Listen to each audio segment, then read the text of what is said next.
Money isn't just math, it's a relationship. And for some, it's a nurturing partner, opening doors and creating opportunities. But for others, it's a complicated ex you just can't quite let go of, stirring up old fears and habits.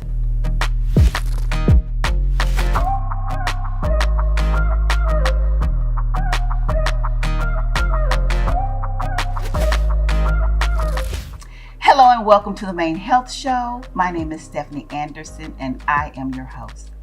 Today's guest knows how to turn that relationship into a healthy, thriving one.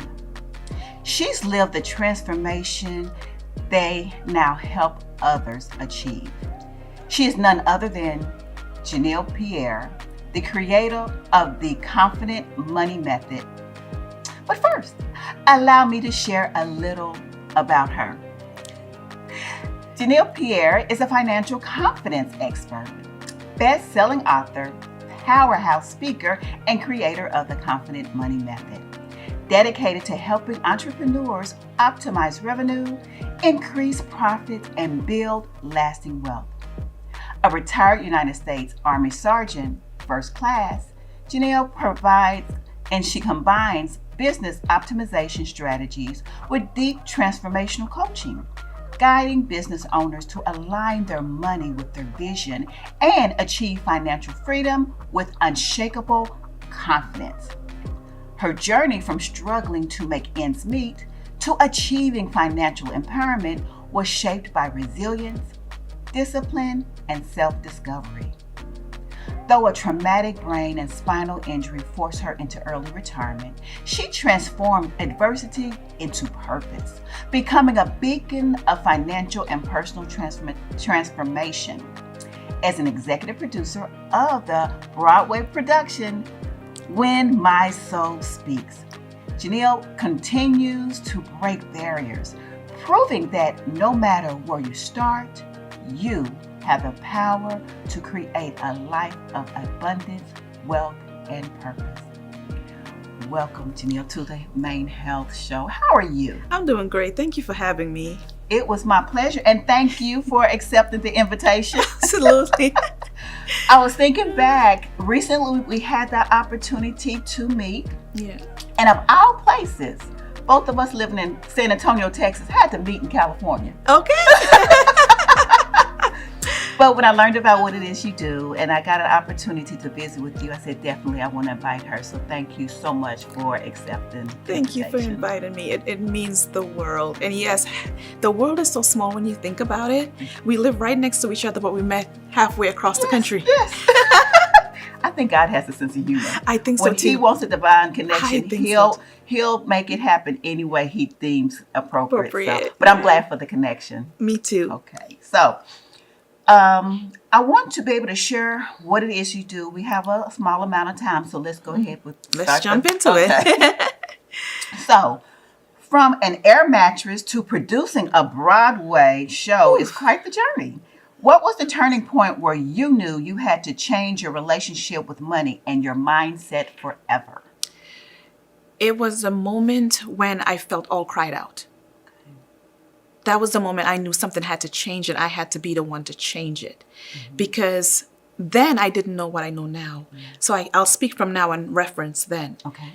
Now I know that God creates us with everything. Mm-hmm. And sometimes when we don't know that or when we haven't yet accepted that, mm-hmm. we find ourselves in a position where we've done all that we can do. We've tried everything that we can try. And nothing works. And I just got to the place where I was all cried out. At 26, I was laying on that air mattress. It was lopsided because one of the threads busted in the middle of the night, scared me half to death. And I was just laying on one side, the other side flipped this way. And I was just all cried out in that moment. And something in me, when the tears ran out, was like, this is going to be the last time you'll ever live like this. And I was like, okay, well, what can I do? I found the strength to ask myself, what can you do now with what you have? Yes. And I said, well, what I can do is prepare for when the rain starts to fall, because I was in a drought. But after every drought, there is a rainfall. Oh, yes. And I said, okay, what I can do so that I'll never be back here again is to learn everything that I can learn about money and start preparing for when it comes. And so I pulled out my little notepad. I'm a writer. I love to write. I pulled out my notepad and my pen and I started writing down the things that I wanted instead. And I was like, I want a house. And the house has to be on a lake or have like a city view, and it had to have 4 bedrooms and it had to be 2 stories and I have to have a garden. And I just started listing all the things that I wanted in this house. And I went on the internet on my phone and I pulled up pictures. So I had a picture of the outside of the house. And one day I'll share that like the actual file that I saved back in 2000. It was 2010, 2011, somewhere around there. And I had a picture of the house, a picture of each room of the house, what I wanted it to look like. And I'm like, this is mine. And after I did that, there was a moment where I was talking to my best friend and she was like, I met an Army recruiter and I think you should talk to him. Wow. And that just reminds us that when we start taking steps to do what we can do, God will open the door. He does. And I went and I spoke to the Army recruiter and I signed a contract. And they told me, well, you can't leave until September. Now it's March of 2011. And I couldn't leave. I had to be in what's called the delayed entry program until September of that year. And I was disappointed because I was ready to leave. I was ready to go. I was ready to go make that money because I wasn't making a lot of money where I was. And that's the reason why I was crying, because I was hungry emotionally, mentally, spiritually, and physically. And I took that 6 months and I just went in. Everything, money, credit. I just started applying everything that I could apply with what I had. Yes. And so by the time I went into the military and the money started coming in, I was ready. I got my first car within the first 6 months. I got my first house within the first 18 months of being in the military. I had my first degree within the first, maybe around 18 months as well. And I just kept going because I was ready. It reminds me of, people want a lot of things, but I always say, in order to be ready, you have to get ready. You got to get ready. And you did that. And another thing, I was amazed because where we were just at, they had vision boards, but I took it to the scripture of write the vision and make it plain. People need to, your mind, your brain is wired to so. You have to feel it, you have to see it, you have to live it in order for it to. They talk about vibrations, but I believe it's a spiritual thing that the divine, that God puts into us. But in order to see that, and you're just a testament to how that worked out. And you believed it. You just didn't write it down. Oh, I believed it. I was going to make it happen. It was happening. There was no doubt in my mind it was going to happen. It's like I just felt it in my soul that you're here to make that happen. You had to learn how to be without so that you will never take what you were coming into for granted. Yes. And the vision was clear and so was the determination. Oh, my goodness. Yes. Okay. So, Janeil, you talk about mastering both the mindset and the mechanics of wealth. Yes. And for those who only focus on one side, tell me what they're missing. The mindset. 100% the mindset. Okay. See, we have learned through school, through family, through the environment that we were in, the different environments, work, friends, social groups, that money is something that is physical. But before it's physical, it's emotional and spiritual. Yes. And so we hear all of these things. Money is the root of all evil. Money is bad. Rich people are greedy. And every single thing that you say about rich people can be said about people without money. Yes. And if you really peel it back and you get to know some of these people, they're millionaires walking beside us and sitting beside us every day, and we don't even know because they're just like us. Yes. But society has duped us into villainizing millionaires. So if I look at a millionaire and I said, you're a bad person, you're an evil person, I don't want to be associated with you, and I don't want to be associated with money. But once you change how you look at money, your money will change. Because money is up there with oxygen. We cannot do without it. There's nothing we can do without money. It's up there with oxygen. And just like oxygen can never run out, money can never run out either. So if we allow ourselves to make and earn what God says we are deserving of and what he blessed us with, we're not taking away or shortchanging somebody else. We got to change the way we look at money. Money is just an energy exchange for the value we provide in the world. Ooh, I like that. That's all it is an energy exchange. Yes. I wrote a book. I put value in that book. I give you steps and different tools that you can use to better your relationship with money. I have just given you value in the form of a book. You pay for the book. You've just given me value for the value I've given you. It's an energetic exchange. Yes. And there is nothing bad about it. Nothing at all. And it is a mindset. And it also takes some tutelage. Yeah. And some knowledge which you provide. I think about a lot of people who I feel like God blesses them with the opportunity to make money. Yes. And some of them, you see, they make a lot of money. A lot. But because they're not prepared, they lose There's that money. no stewardship.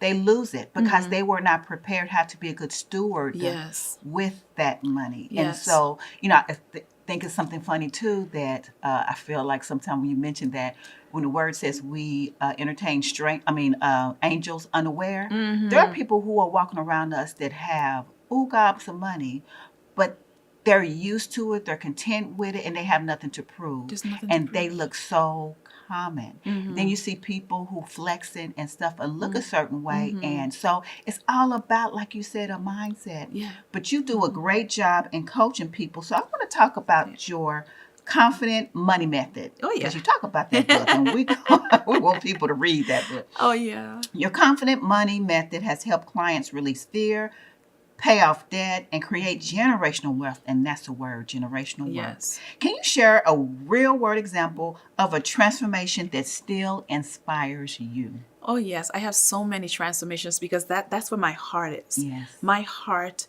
is in helping people change their relationship with money so that they can change their families and live and enjoy life. And that came from watching my grandmother transition out of this world and realizing that the world never got to enjoy her gifts. And there was a gift that she had that I didn't even know of until about 2 years after she passed. Wow. My mother told me about, we were just standing in the kitchen talking, and my mom said, Mommy, and I all called my grandmother Mommy as well. Yes. And she was like, Mommy could sing really well. She had like an opera singer type of voice. And my mom is there, she's talking, she's doing the dishes and she's talking, and I zoned out because I'm trying to remember when in my 30, how many ever years I was at that time, did I ever hear my grandmother sing? And I'm special. Yes. I'm her first granddaughter. I was her only granddaughter for 32 years. Yes. And I don't have a single memory of my grandmother singing. And so when I help someone, I give them that opportunity to sing so that their grandchildren can have that memory with them. And so the confident money method is first step is about identifying that story. What is the lie that you're telling yourself about money? What is the story that you've heard that you've now made your own that you're telling yourself about money that's holding you back from the wealth that you deserve? We start there and then we go through all of the steps from uncovering the story, rewriting the story, building up your financial confidence, your financial intuition, because many times people will tell us to do something or not do something with money, and we can feel it in our soul that it does not align. But because we have never learned how to trust ourselves, we go with what that person said because that person said it, and if that person said it has to be true, and we ignore what is God-given inside of us. And so I teach all of that through the book and through my method, all the way to building that legacy wealth. Because what did the word teach us? A good man, and man is not just man, but man and woman, leaves inheritance for their children's children. Yes. And so every step takes you through a different part of money to include stewardship, to include your relationship and building that relationship where it's strong. So that when we pass down, we're not just passing down debt. We're not just passing down stories. We're not just passing down regret. And when someone passes, we're not passing around a collection plate. Or GoFundMe. Or a GoFundMe. Okay. Modern day modern day plate. Being responsible, and that's what it's about. Yeah.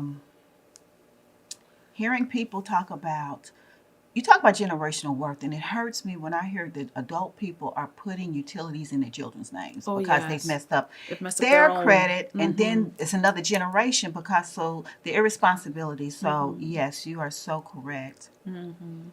Janelle, you worn dear many hats. Oh yeah. Army retiree, a Broadway producer. I wish we Yeah. had more time. I Author know. and coach. How have these diverse experiences, because you think about different spectrums of your talented are used, but how would you say that these diverse experiences shape the way that you help people today? Number one, first and foremost, is that I show people what's possible. I'm an island girl. I was born to an 18-year-old mother. She wasn't even 18 yet the day I was born. She was 18 the month after I was born. And there was no father in the picture. She did all of that by herself. She raised a daughter with very limited help on her own as an 18-year-old. Yes. And so what I do, I'm also a student pilot. Wow. You got to add that to your bio. I know. I sometimes forget about Yes. it until I pick up my passport. But my whole entire purpose in life is to help people create wealth and create generational wealth and to add wealth as something that's normal in their bloodline and to show that it's possible no matter what you've been through. I was that 26-year-old with no food, eating peanut butter and jelly and crackers, eating ramen noodles. And that was my everyday food at 26. And I went from that into producing a Broadway show, into getting other people on a wealth track. I have clients on a $1 million path. I have clients who's on their first 6-figure path. I have clients who's on their first $10,000 a month path. I'm helping people create wealth as something normal now. Normal. And I came from nothing. So, and I started late. I joined the military when I was 27 years old. I am that person that shows you that it is never too late. You don't have to come. You were born qualified. No one has to validate you. And one of the reasons why some things in my life were as late as it is because I was searching for validation outside of me. God validated me the minute He created me. Yes, He did. And now I don't go looking for validation anymore. Yes. Not outside yourself. Not outside of me. Everything I need is in here. Yes, it is. I am whole and complete. Yes. And so that validation that I was looking for, that permission, It was already in you. it was already in me. And that's what I'm an example of for everyone that's in alignment with me and everyone that trusts me to help them. That they don't need outer validation. They just need to tap in and connect with Source and with themselves and with the gifts that they were born with. I love that. Whew. We could end on there, but I want to ask you another question because I kind of talked about this, alluded to it, but most high achieving professionals look financially secure on the outside, but they still carry money anxiety. Yeah. What's the first step that you recommend to break that type of cycle? Yes, so many people we are good at making money because that's what they taught us. Yeah. Everybody teaches us how to make money, teaches us how to be a good employee. But when that money comes in, there's no stewardship. Yeah. The first thing that you need to do to break that is get really, really clear on what you want. Get clear on what you want because, like I said, money is an exchange. And when you exchange money, you should be getting something back in return. And if you know what you want, you will be a better steward over your money because then you know that the money I put here is for this. The dollar I assign to do that. And here's the thing about money. Money is a really good steward. A really good slave, for a lack of a better word. Okay. Right?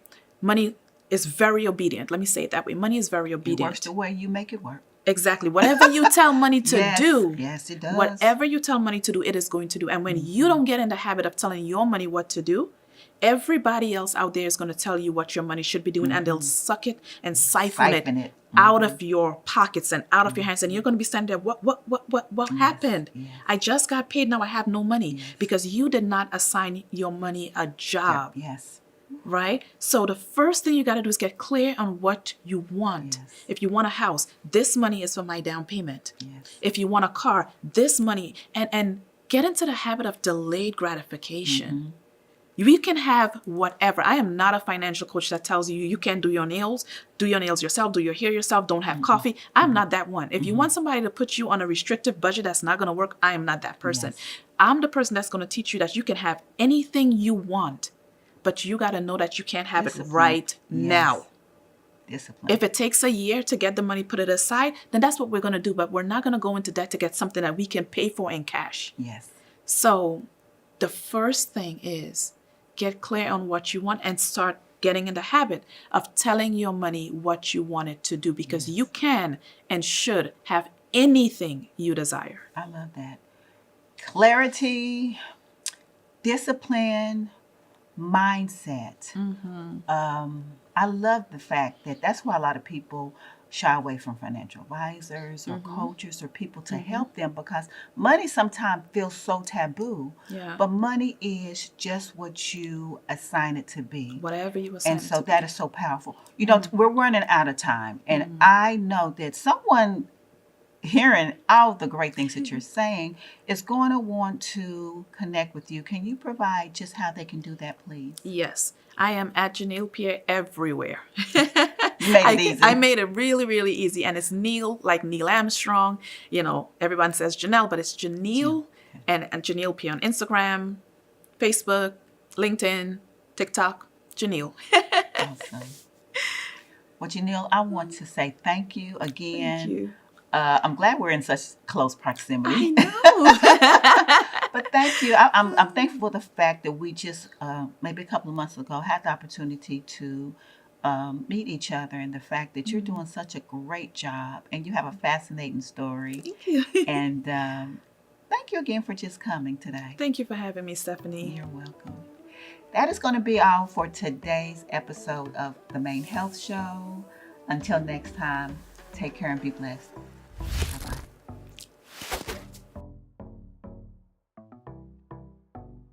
Hi, I'm Stephanie Anderson, the Alopecia Advocate, speaker, author, and host of The Main Health Show.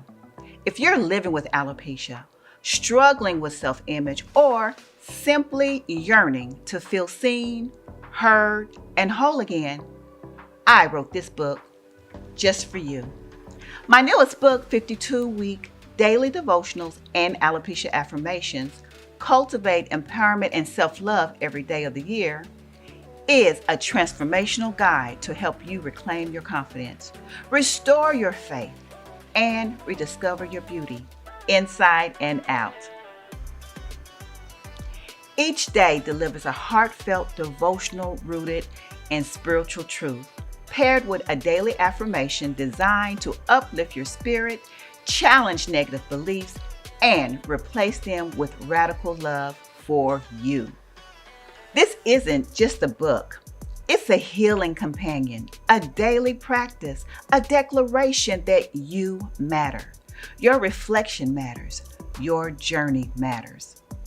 Get ready to walk in your worth, speak your life into your reflection, and start each day with divine confidence. It's time to love who you see in the mirror every single day. You're not alone in this journey. And this book, 52-Week Daily Devotionals and Alopecia Affirmations, is your daily reminder that healing is possible and joy is your birthright. Let's walk in that together.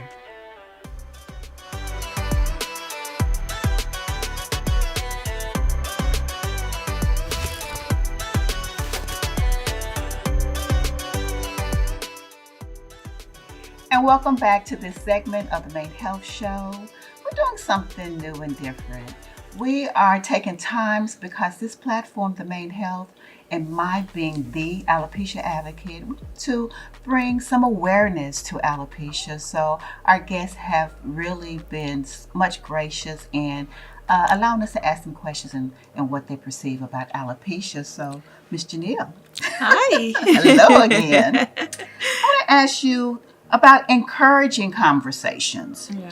If you could share one message about alopecia to your audience or your clients, what would it be, and why is it important to you?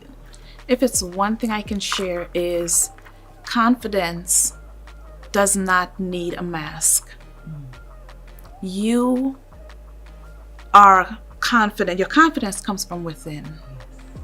And if you are facing something like alopecia, it does not change who you are.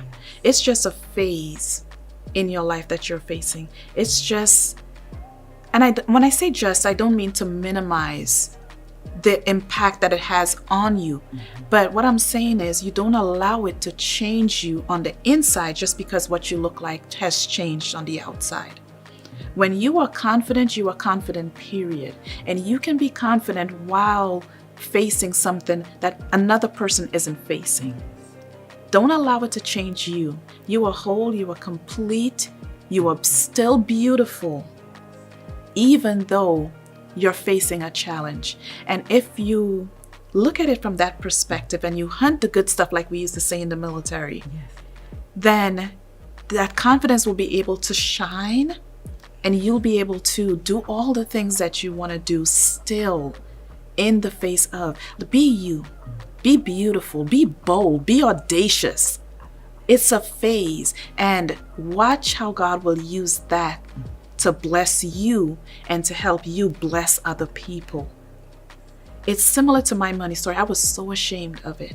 So ashamed. No one knew why I was driven. No one knew why I worked so hard in the military. No one knew why I stayed to myself, but it was because I was ashamed, and I never wanted to go back to not having money and being hungry again. But look now how I'm using that to help other people. It was a gift wrapped in sandpaper. And if I had allowed it to dull my shine, to take my light away, I wouldn't have been able to use it to help other people. So that's what I mean by it's a phase. It's just something that you're facing, but God uses everything. So don't allow it to dull your shine to the point where you can't smile to help you and to help someone else. Don't let it define you. Don't let it change you. You are still beautiful. Awesome. And that is the words from Ms. Janeil Pierre. And thank you so much for answering that question. Thank you, in Stephanie. support of alopecia. Absolutely. And that's going to end it for today's segment. Take care until next time. Bye-bye.